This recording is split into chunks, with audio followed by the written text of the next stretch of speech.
There were about 8 paragliders on the hill. When I was ready, I launched.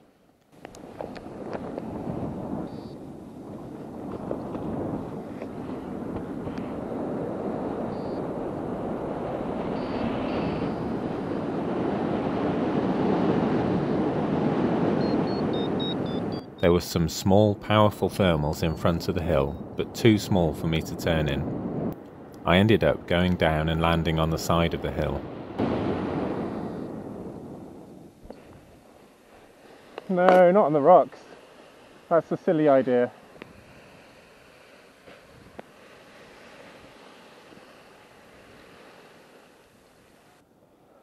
I walked back up to the ledge where I could relaunch.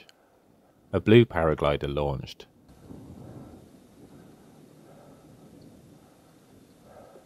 They got some lift initially, but then glided down. A yellow paraglider followed them out. It looked like they were going to end up at the bottom, but maybe the blue one had got some weak lift. The blue one was going up nicely, and the yellow one was climbing too. I decided to risk gliding out to find their thermal.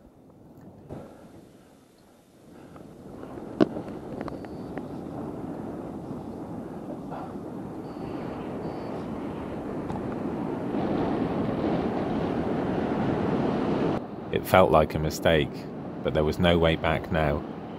Surely there had to be a thermal there, because the paragliders were climbing. I found it, but was only just climbing.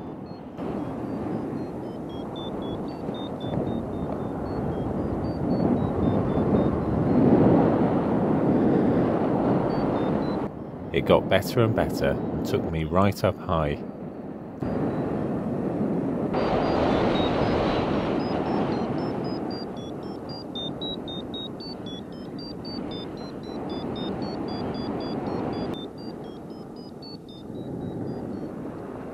I headed off towards the sunny area downwind.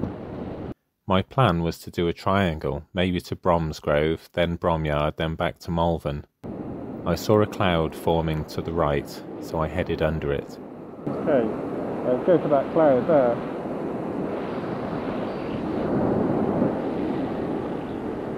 It wasn't forming, it was breaking apart. There was no lift under it.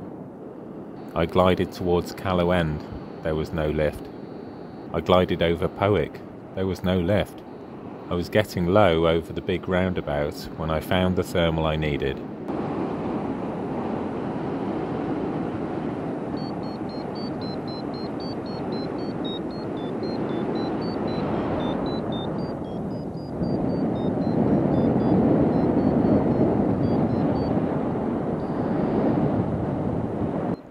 I got up nice and high again, but the thermal slowed.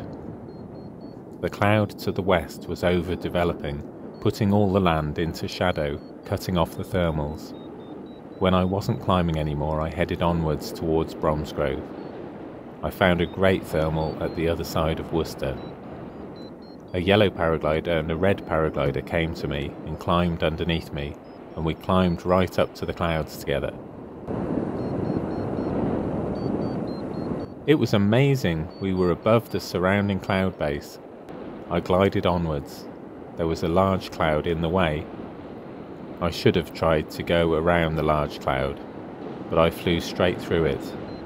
This is not a good idea. When I got to the next cloud, I started going round it until I was low enough to fly under it. This was a much better idea.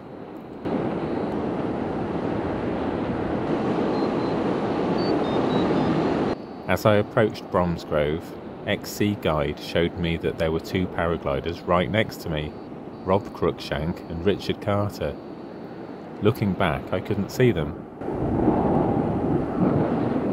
Where does it say Para Rob? Right where I am. I was wondering how it could be possible. Yeah, it's Para Rob. But then I spotted them below me, catching me up.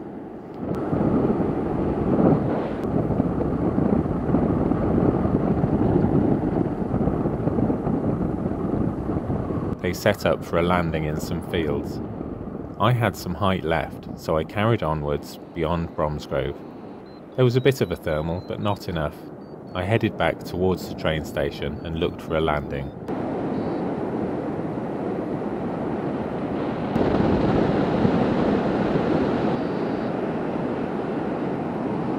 There was a beautiful mown field, but it looked like someone's large garden. There was a woman waving to me from below. I thought about continuing onwards to the field with the long grass, but the nicely mown field was too hard to resist.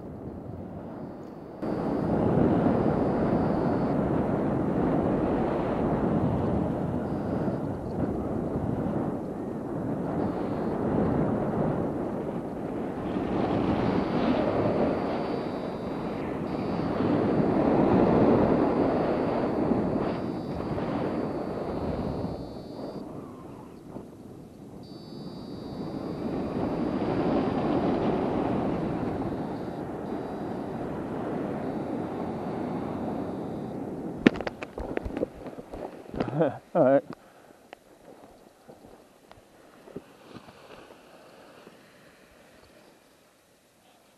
When I'd landed, the woman chatted to me. Her name was Vicky.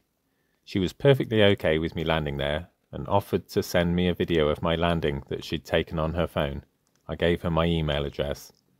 While I was packing away, she came out and said that her husband, Stuart, could give me a lift to the station. I said that would be great. I got to the station with over half an hour until the next train. Thank you, Stuart and Vicky.